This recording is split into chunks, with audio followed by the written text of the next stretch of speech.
Welcome, everybody. Today, I'm talking with Matt, founder of Tilted Pixel, an agency specializing in growing membership sites. Matt's agency has worked with numerous six-figure membership sites and has a deep playbook on what works and what doesn't in the membership space. Matt, welcome to the Membership Maker podcast. Thanks so much for having me on, Ward. Yeah, sure thing.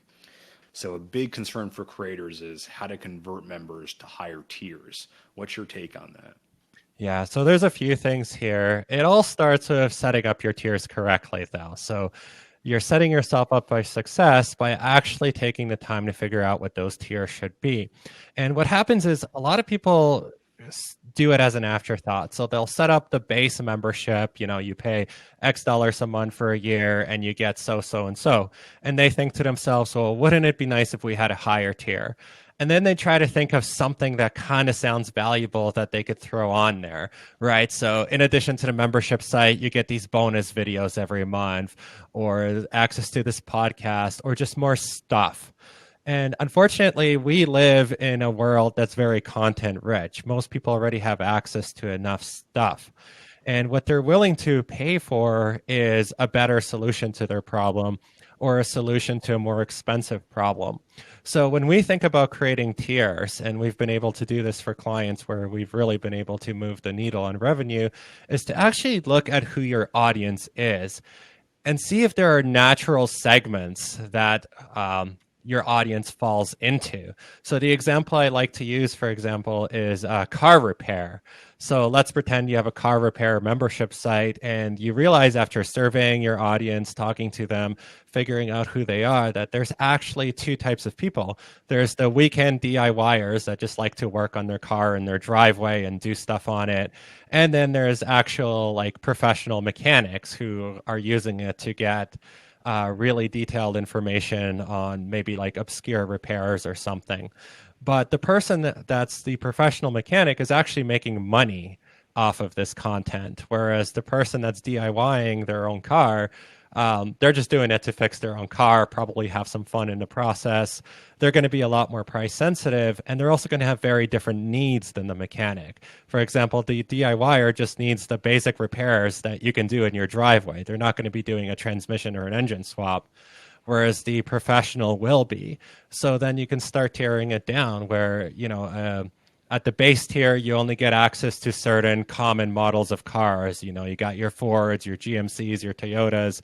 As a professional, you get access to the more exotic things. As a standard membership, you get access to these repair guides. As a professional, you get access to these more advanced repair guides.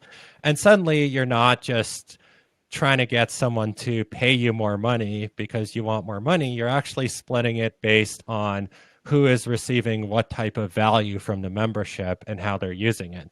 And that is light years more effective. Right. So I guess it kind of boils down to the perceived value of the different segments of your members, of your customers, right? So yeah, if they're using your membership as something that they do for fun on the weekends, that's a certain amount of value to that. But if they're using your membership to make money professionally, they're naturally going to be willing to pay more for it, and they're naturally going to value it more and put a higher price tag on it because it's helping them make money.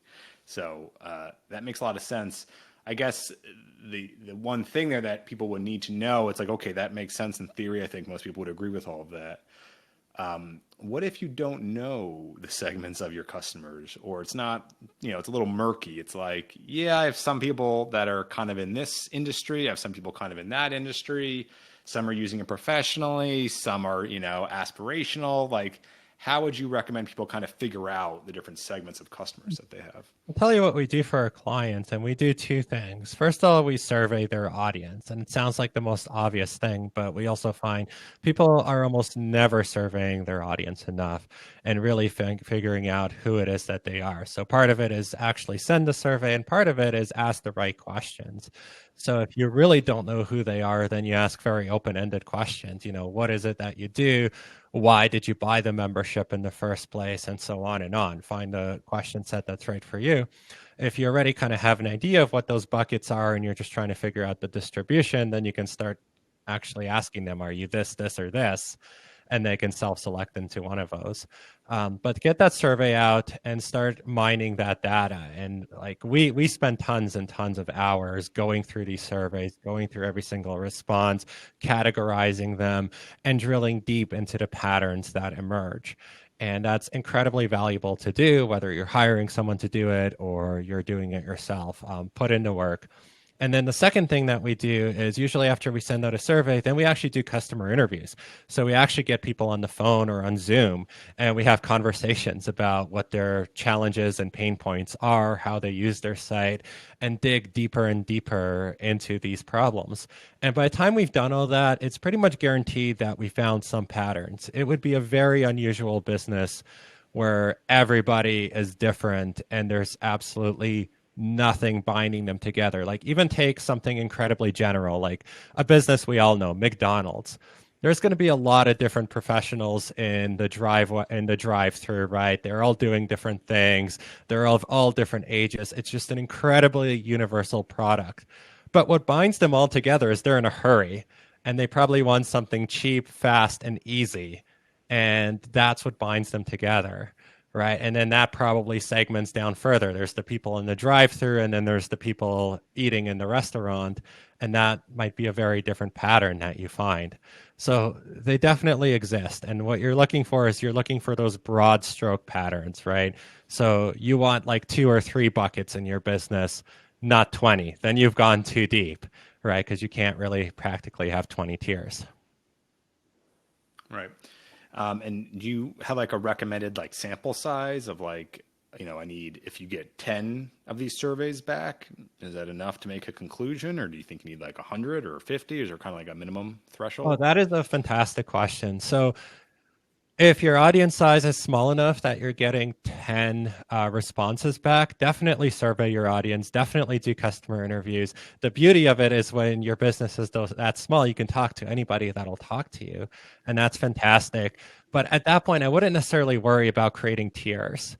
I'd be worried about using that product information in other ways, in the customer information in other ways, such as development of a product and figuring out who these people are so that you can create effective marketing that actually reaches them properly. But when you have 10 responses, I mean, trying to segment it, yeah, you could do it, but that's not where the big growth point is going to be for your business. It's going to be figure out who these people are, figure out how to make an amazing product for them that solves their problems, and figure out how to reach them. You could get too many responses as well. I mean, we've gotten situations where we've gotten thousands, and in which case we start taking samples and we don't go through literally every single response. But I mean, we're not afraid to look at 500 or 1,000 responses if we can get them.